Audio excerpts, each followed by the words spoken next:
Well, it's warm, humid, but still quiet here in the Springfield area. In fact, it's quiet across most of the area. We were rocking and rolling with storms up along I-70 this morning. Those storms impacting high temperatures, at least north of the state line where highs were in the 80s. 88 was today's high in Springfield.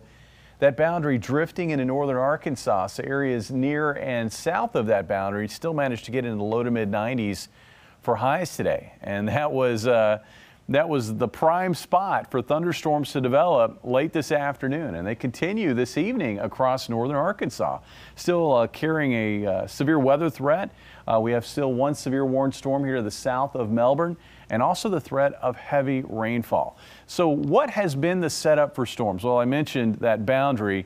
We also had hotter temperatures here in northern Arkansas. That played a role in really driving up the instability across northern Arkansas. And then we had the storm swirl, basically the leftovers of a storm complex which drifted out of Kansas into southwest Missouri. So I think these were the ingredients that generated the storms here across north central Arkansas.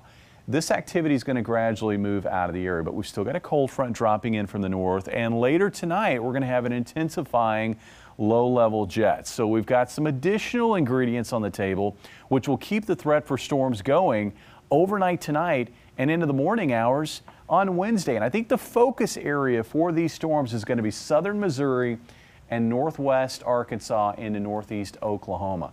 I think areas north of I-44 probably stay dry in most of this area overnight tonight and into Wednesday, but areas south of I-44, I do expect some wet weather. In fact, I expect maybe some flooding out of some of this thunderstorm activity that we find later tonight. We've already seen that in parts of north central Arkansas. So our forecast, this is midnight.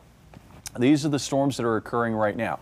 They gradually move out, but additional storms fire up west from there back into northeast Oklahoma, and they continue to blossom through sunrise on Wednesday.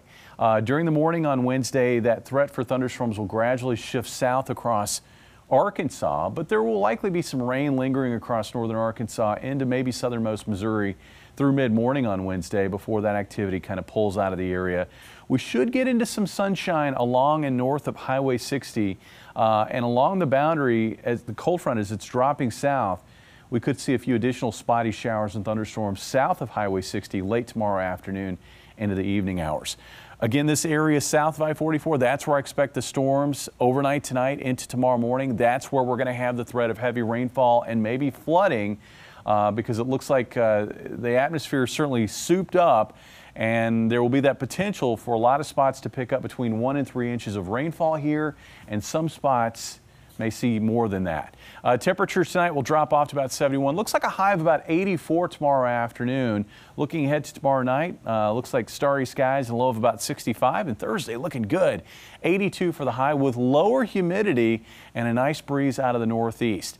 And we're going to hold on to that into this upcoming weekend. We have this trough position here in the middle of the country, and it's going to stick around through this weekend, but we're also going to find some upper level energy diving into that trough late in the weekend. So looking at the Price Cutter Charity Championship forecast, great weather for golfers Thursday, Friday, into Saturday, maybe not so great on Sunday, as we are going to find, I think, clouds, showers, some thunder, and that will spill over into early next week. That will also likely contribute into even cooler highs through that stretch. We were talking earlier about ways to save on your electric bill. Just live through a forecast like this. That's going to help. Let Mother Nature do it for you. And, you know, I said it last night. I think we're going to hold on to this milder pattern all the way into the end of next week, which is when the Ozark Empire Fair begins. We will gladly accept that. Yeah. Thank you.